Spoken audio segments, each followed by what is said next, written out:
the coalition's engagement in climate wars. They're walking away from climate action because they fundamentally do not believe in the science in climate change. They're also walking away from reliable and affordable energy, renewables backed by storage and backed by gas for firming capacity. Australians cannot afford to keep paying the price of coalition infighting when it comes to climate policy and energy policy. We're delivering our energy plan.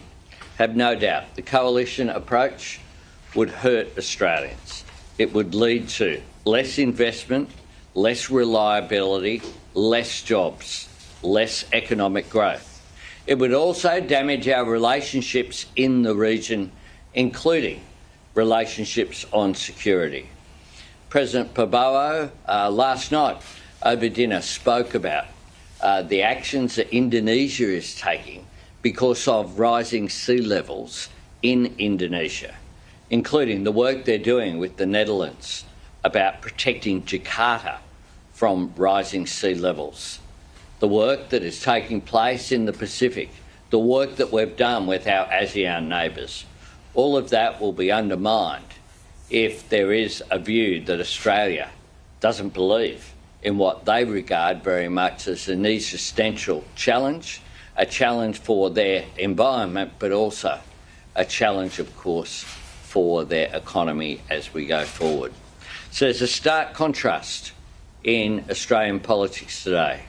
My government trusts the science. We're focused on the needs and aspirations of the Australian people. We're focused on making sure that we can deliver reliable energy. We're focused on cost of living pressures that are on Australians as well, and doing what we can to alleviate those cost of living pressures.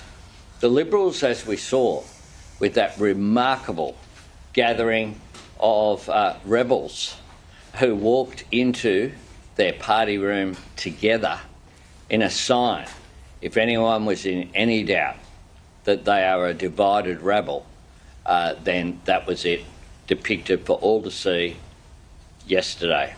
Happy to take questions. Prime Minister, on that note, I'm sure you've seen the footage of them all walking together. Some called it a show of solidarity.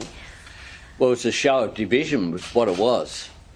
These were people who, many of whom have either challenged or resigned from the front bench. You had Angus Taylor walking with his counterparts. This was a sign of opposition to Susan Lay's leadership, and it was a rather extraordinary moment. And the pictures was very deliberate for people to gather beforehand in formation in order to send that message, and that message was surely received, not so much by the party room, because that's a matter for them, their clown show that they've become. It was a sign of for the Australian people of how divided they are. Mate, if you thought Aussie politics couldn't get any more like a late-night soap opera, buckle up, because the circus just rolled into town, and the Prime Minister himself is calling it what everyone's been thinking, a full-blown clown show. Picture this, Albo, standing there in Sydney, straight off signing a defence treaty with Indonesia, decides it's time to grab the popcorn and publicly tear strips off the Liberal Party. Not about defence, not about the treaty, no, this was a good old-fashioned political roast about climate, chaos, and a coalition that looks like it's been held together with duct tape and denial. Before we dive into this Albo versus Lay circus, where the PM's calling the coalition a full-blown clown show, smash that like button harder than the Libs smashing unity, and grab the not far right just right shirt, links in the description. He didn't even bother easing into it. Straight off the bat, he goes, Australians cannot afford to keep paying the price of coalition infighting. Translation: while you mob are busy arguing in the backseat, the rest of the country's running out of petrol. And he's not wrong. The Liberals have been at each other's throats over net zero like seagulls fighting over a chip. One mob wants to dump it, another says keep it, and no one seems to know who's actually driving the car. Albo wasn't pulling punches. He practically accused the coalition of walking away from climate action because they don't believe in the science. That's about as subtle as a sledgehammer. He reckons they're ditching renewables, ignoring the future, and running the same tired playbook that left Australia limping through a decade of climate wars. In his words, the coalition approach would hurt Australians. Less investment, less reliability, less jobs, less growth. Ouch. That's a 4-punch combo to the gut before breakfast. But then he takes it global, because this isn't just some backyard squabble. He points out that Indonesia's literally trying to save Jakarta from sinking under rising sea levels, while the coalition can't even agree if the water's real. The irony writes itself. He basically says, our neighbors are fighting for their existence, and here we are debating whether climate change is a vibe or a fact. If that doesn't sting, I don't know what will. And just when you think Albo might ease off, he goes for the jugular, the visuals of the coalition rebels marching into the party room together. You've seen the footage. A bunch of MPs strutting down the corridor like they're in a badly timed flash mob, united only by their shared confusion. Some called it solidarity. Albo called it what it was, division in HD. He says, if anyone was in doubt that they're a divided rebel, that was it, depicted for all to see. That's Prime Minister speak for you lot look like you're filming a sequel to The Office. And he wasn't done. He singles out Angus Taylor, the Liberal frontbencher who's somehow both leading and losing the room at the same time, walking shoulder to shoulder with the very people trying to knife Susan Lay's leadership. Remember her? Susan Penelope Lay, now the Liberal leader and the first woman to ever hold that role. And yet, within months of taking the reins, her own troops are parading in open rebellion. Albo basically chuckles, saying it's not a show of strength, it's a conga line of chaos. His words, their clown show that they've become. You could almost hear the collective facepalm echo through Parliament House. Meanwhile, poor Susan lays in a political blender, trying to lead a party that can't decide if it's 1950 or 2050. On one side, you've got moderates saying, we need to face the future. On the other, the hardliners yelling, drill baby drill. It's less of a policy platform and more of a personality crisis. Now, the press conference shifts gears when someone throws in a question about neo-Nazis trying to register as a political party. And fair play, Albo doesn't miss a beat. He condemns it outright. No place for anti-Semitism, no place for hate. Says he's worried, says the NSW government's responding. And then, just like that, he's back on energy, hammering the Liberals for a decade of denial that's left Australia's grid looking like a patchwork quilt. He says renewables are cheaper, that the problem isn't the price, it's the delay. 10 years of kicking the can down the road, 24 out of 28 coal plants shutting early, and somehow we're surprised there's pressure on the grid. He paints it like a slow-motion train wreck caused by political cowardice. And he's not wrong. Companies didn't close those coal plants for fun. They closed because they're falling apart. Meanwhile, the coalition still talks like building new ones will magically fix the weather. Albo basically calls them economic dinosaurs, stuck arguing about the science while the rest of the world's cashing in on clean energy. His line about standing still while the world moves past you? Brutal.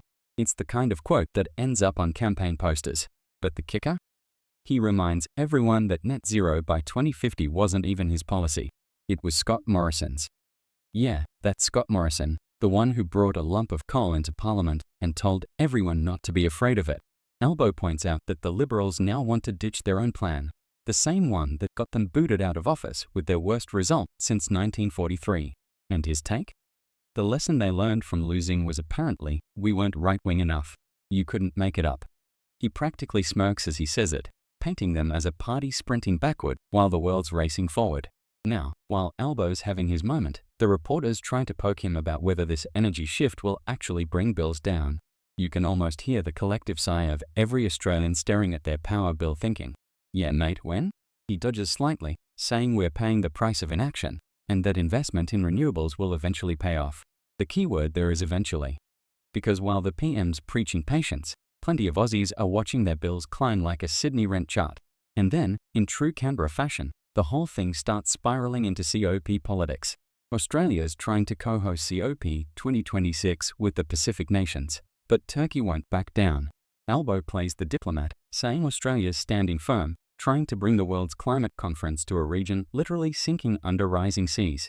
But then he lands another quiet jab, that the Liberals' new anti-net zero stance will make us look like the village idiot on the world stage. Imagine trying to host a climate summit while your opposition's out here arguing whether climate change exists. It's like inviting people to a barbecue and telling them you're out of gas. He finishes strong, paints himself as the adult in the room, pushing for reliable renewables, while the other mob's arguing about who gets to hold the remote. It's political theatre at its finest, and Albo knows it. This wasn't just a press conference. It was a campaign ad in disguise. Not in Canberra, not under the press gallery's microscope. No, he staged it in Sydney, front and centre, knowing full well the cameras were rolling and the coalition's chaos would be the headline. Classic Albo move: hit them while they're down, smile for the cameras, walk off before anyone can ask about your own broken promises. And let's be honest, there's plenty to grill him on. That $275 power bill promise vanished faster than a tradie on Smoko. The rollout of renewables, messy, delayed, and over budget. That massive battery north of Sydney that was supposed to be a shining example of the energy transition, catastrophic failure, timeline blown out. The government says it won't affect emissions targets, but come on, we've all heard that one before. Still, Albo's banking on one simple truth. As long as the coalition keeps fighting itself, he doesn't have to look flawless.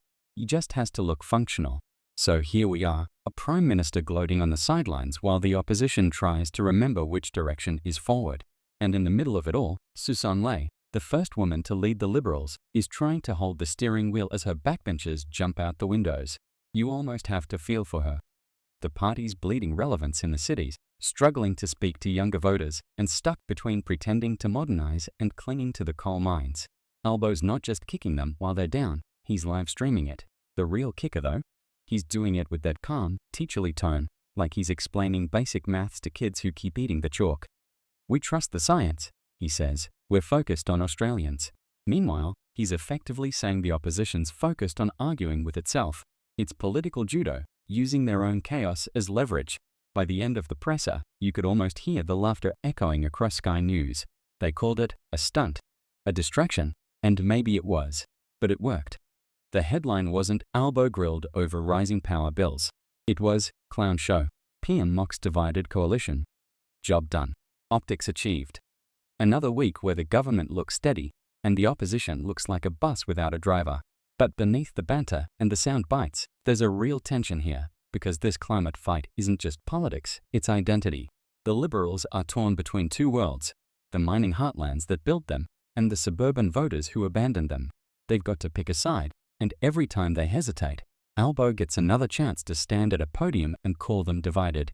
And right now, divided is putting it politely.